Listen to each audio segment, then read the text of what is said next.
कोठावा ऊपर पापा कोयल हो बोलुए कोयल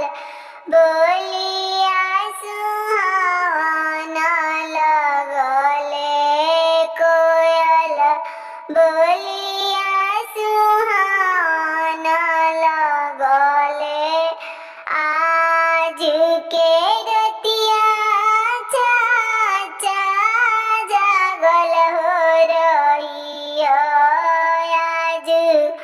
गारवा चोरिया हो जाई है आज गारवा चोरिया हो जाई है सगरो संपतिया बेटी बाची हो जाई है गौरा बेटी चोरिया हो जाई है दुलारी बेटी चोरिया हो जाई है दुलारी बेटी चोरिया हो जाई है दुआरा पर रखबो बेटी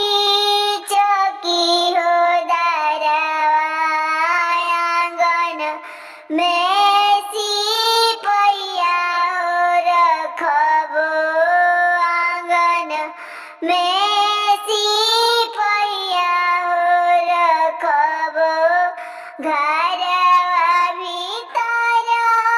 बेटी जागल हो रहबो घरवा